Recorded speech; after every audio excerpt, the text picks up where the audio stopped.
নমস্কার বন্ধুরা, আমি শিবানী কুকিং কিচেন। আজকের একটা কাঁকরোলের রেসিপি দেখাতে যাব। আমার চ্যানেলে আপনাদের সুস্বাগত। আমার চ্যানেলটা দেখার জন্য আপনাদেরকে ধন্যবাদ। আমার চ্যানেলে আসার জন্য আপনাদেরকে ধন্যবাদ জানাচ্ছি। আপনারা আমার চ্যানেলটা দেখবেন। আপনাদের কাছে আমি অনুরোধ করছি, আমার ভিউজ কেন ওঠে না এটাও আপনারা একটু দেখবেন। আমার ক্রিকেটারটা যেন এটা একটু করে, আমাকে যেন একটু আগে বাড়াবার চেষ্টা করে, এই বলে আমার ভিডিও আমি আরম্ভ করছি। তো আমি একটা কাঁকরোলের ভিডিও করব। তো কাঁকরোলের ভিডিওটা আমি বেশ কিছু চিংড়ি মাছ নিয়ে নিয়েছি, তার সঙ্গে আমার 1 পিস আলু আছে, কাঁচা লঙ্কা আছে, আর আমি কাঁকরোল সরু সরু করে কেটে নিয়েছি। সরু সরু করে কচি কাঁকরোল আমি কেটে নিয়েছি। এরপরে যা যা লাগবে আপনাদের রান্না করতে করতে দেখাবো। তাহলে চলুন বন্ধুরা, আমি কিভাবে কাঁকরোল ভাজা চিংড়ি মাছ দিয়ে করবো সেটা আপনাদেরকে তুলে ধরবো।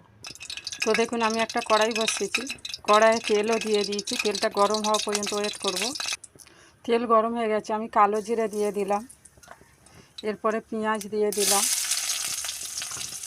এটাকে আমি 2 মিনিট নাড়ব। এরপরে আমি চিংড়ি মাছ অ্যাড করলাম। চিংড়ি মাছটা আমি ভালো করে ভাজবো। এরপরে আমি আলু আর কাঁচা লঙ্কা অ্যাড করলাম। এটাকেও আমি 5 মিনিট ভাজবো। এরপরে আমি কাঁকরোল অ্যাড করলাম। কাঁকরোলটা আমি ভালো করে ভেজে নেব।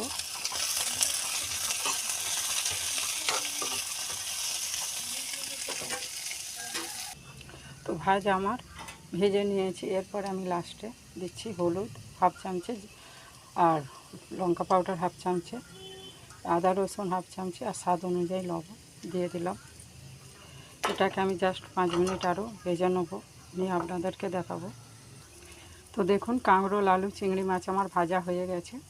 আমার যদি এই রেসিপিটা ভালো হয় আমাকে কমেন্ট করবেন, জানাবেন আমার রেসিপিটা কীরকম হয়েছে, কমেন্টের মাধ্যমে জানাবেন। আর কাঁকরোল আলু আর চিংড়ি মাছ রেসিপি ঠিক এইভাবেই বানাবেন। দুপুরে এই হলেই অনেক ভাত প্রায় খাওয়া হয়ে যাবে। গরমের সময় এই রেসিপিটা খুব দারুণ জিনিস। আপনারা পারলে এরকম করে কাঁকরোল আলু আর চিংড়ি মাছ ভাজবেন। আর কীরকম হয়েছে আমার সবজিটা আমাকে কমেন্টের মাধ্যমে জানাবেন। নমস্কার বন্ধুরা, এই বলে আমার ভিডিও বন্ধ করছি। আবার আসবো নতুন কোনো ভিডিও নিয়ে।